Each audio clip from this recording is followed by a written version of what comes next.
चारू, कहाँ हो तुम? चारू, चारू, कहाँ चली गई तुम? चारू!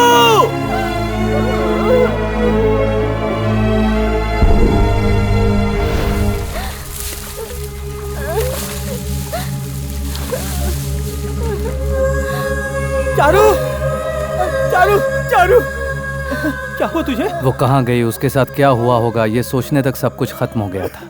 हमारे खेत में काम करने वाले लोगों ने ही उसकी इज्जत लूटी थी। कुछ समझ में नहीं आ रहा था कि क्या किया जाए। सिर्फ एक ही रास्ता दिख रहा था, इसलिए दादा दादी और प्रकाश चारू को लेकर कंप्लेंट लिखाने के लिए पुलिस स्टेशन गए। क्या कंप्लेंट है? कुछ पापियों ने मेरी पोती के साथ अत्याचार किया है। अत्याचार मतलब रेप? ऐसा क्या? कितने लोग थे बताओ? हाँ, 6 लोग थे सर। 6 लोग थे? तूने देखा क्या? नहीं सर। तूने? नहीं। बुढ़िया तूने? नहीं। मतलब किसी ने नहीं देखा? क्या नाम है तेरा? चारू। चारू, तुझे देख के तो चढ़ती नहीं है दारू। कहाँ कहाँ छुआ उन्होंने? पैरों को छुआ क्या? कमर पे? देख कर लगता है कि गालों पे पप्पी ली है, या और कहीं भी। जो भी है सही सही बताना पड़ेगा। तुम पुलिस वाले हो या दलाल? इन सवालों का क्या मतलब है? डिटेल्स बढ़ाओ। ऐसा क्या देख रही है? बता, कितने लोगों ने हाथ पकड़े, कितनों ने पैर पकड़े? 2 ने हाथ पकड़े थे और 2 ने पैर। और वो 5वें ने? ओ, समझ गया, छोड़। मतलब उन 5 ने मिलकर ही कहाँ जख्मी किया? बता नहीं सकती क्या? ओह, बहुत मजे लिए उन्होंने। सब कुछ बताने के बाद भी उस इंस्पेक्टर ने कंप्लेंट लिखने से इनकार कर दिया और सबको वहां से लौटा दिया। फिर जब दूसरे दिन वो वहां गए तो फिर से वही सवाल किया कि सब कुछ डिटेल में बताओ। ए छोरी, तेरे साथ जो भी हुआ उसकी पूरी कहानी फिर से बता, चल। 2 लोगों ने हाथ पकड़े थे और 2 लोगों ने पैर पकड़े थे। उसके बाद 5 ने बारी बारी से मेरे साथ अत्याचार किए। मेरे पूरे कपड़े फाड़ दिए।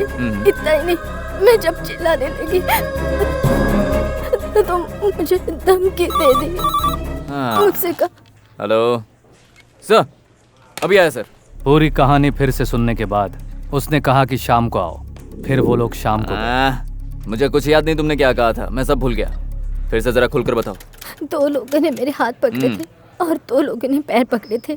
जरा सोचिए, एक लड़की के साथ जो अत्याचार हुआ वो अपने माँ बाप या भाई बहनों से कहते समय झिझकती है। ऐसे में हमारी रक्षा करने वाली पुलिस से इस तरह बार बार पूछने लगे तो क्या मतलब है सर?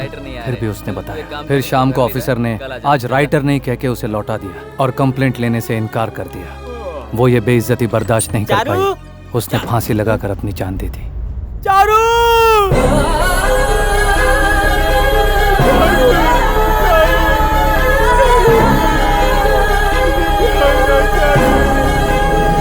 बचपन से जिसे अपनी बहन माना उसे खोकर कौन सा भाई चुप रहेगा सर? अब इसे क्या हो गया? कुछ नहीं हुआ सर। देखिए, मेरी बहन आराम से सोई है, आराम से सोई है सर। सर, इसी हाथ से मार के, इस तरह से मार के कहानी सुनाने की जिद करती थी सर। आज वो हाथ शांत हो गया है सर। आपको जानना था ना इस हाथ को कितने लोगों ने पकड़ा है?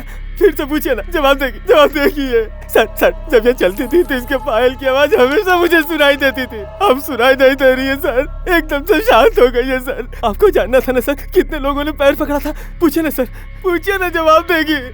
चारू, जब इनकी बीवी का रेप होगा, इनकी बहन का रेप होगा, उनसे भी डिटेल में सवाल पूछेंगे, जैसे तुमसे पूछा था चारू।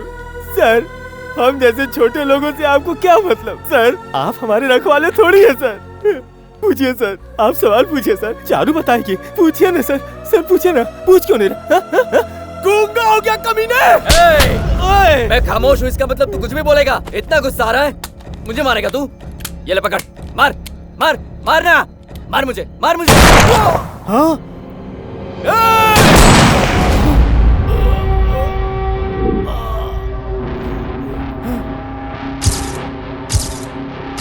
मैं सिर्फ 2 दिन के लिए बाहर गया था और जो मैं सपने में भी नहीं सोच सकता था वो सब कुछ हो चुका था। मेरे कंधे से कंधा मिलाकर चलने वाला मेरा दोस्त और अपने हाथों से खाना खिलाने वाली मेरी जान से प्यारी बहन, दोनों को मैं हमेशा के लिए खो चुका था। चल बेटा, अब कितनी देर यहाँ खड़ा रहेगा? ये सिर्फ हमारी समस्या नहीं है, पूरे देश की समस्या है। पुलिस का मतलब ये नहीं है कि अपने कंधे पर वो स्टार पर स्टार बढ़ाता रहे। उन्हें उनका फर्ज याद दिलाना होगा। जानते हो, हमारा देश इतना कमजोर नहीं था।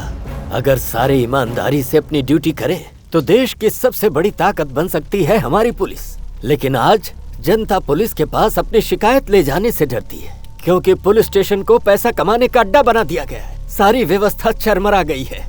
तेरे बहन के साथ हुए अत्याचार को उन लोगों ने उसके मुंह से बार बार बुलवाया, तो वो बेचारी आत्महत्या नहीं करती तो क्या करती? रेप कैसे हुआ, किस किस ने छुआ?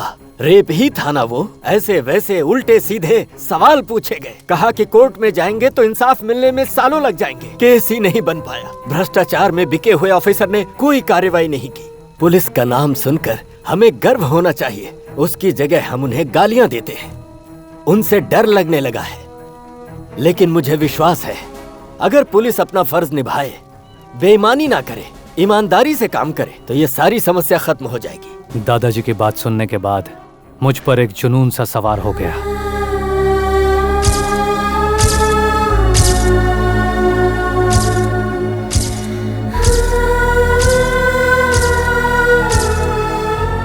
योर ऑनर, बताइए क्या मैं गलत हूं? क्या वो पुलिस इंस्पेक्टर सही था? अगर होता तो मेरे दोस्त और मेरी बहन को इंसाफ मिलता। ये सिर्फ हमारे शहर की समस्या नहीं है, हर जिले में, हर एक राज्य में, यहाँ तक कि पूरे देश में ये समस्या है। दिन ब दिन रेप का नंगा नाच बढ़ता ही जा रहा है, कोई कमी नहीं हो रही है। अगर ये ऐसा ही चलता रहा तो हो गया देश का उद्धार।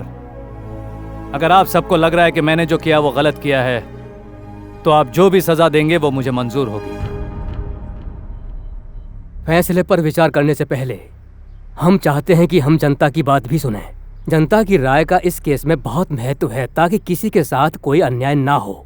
इसलिए अभी इसी वक्त इस केस के बारे में किसी को कहना हो तो जनता को इसकी इजाजत दी जाती है। सर जी, मेरा नाम है रामास्वामी। हम जिस भगवान की रोज पूजा करते हैं उन्हीं के अवतार हैं ये, हमारे गणेश जी। आज इस शहर में हर ऑटो वाला अपने परिवार के साथ 2 वक्त की रोटी खाकर सुख की जिंदगी जी रहा है। ये सब गणेश साहब की मेहरबानी है। सारे गुंडे शहर से बाहर हुए, वो सब इन्हीं के कारण हुआ।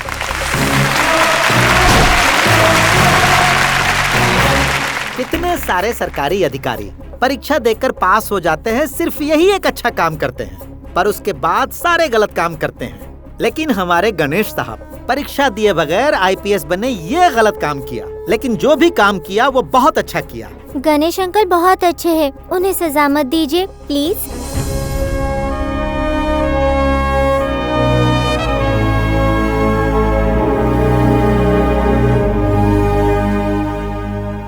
जनता की अदालत में जनता के बयान पर गौर करने के बाद ये अदालत इस नतीजे पर पहुंची है कि पुलिस वालों ने गणेश और उसके परिवार के साथ जिस तरह से बेशर्मी की हद पार करके बर्ताव किया है, उसी की वजह से गणेश नकली पुलिस ऑफिसर बनने के लिए मजबूर हुआ, ताकि सरकार की कमियों को इस न्यायालय के सामने ला सके।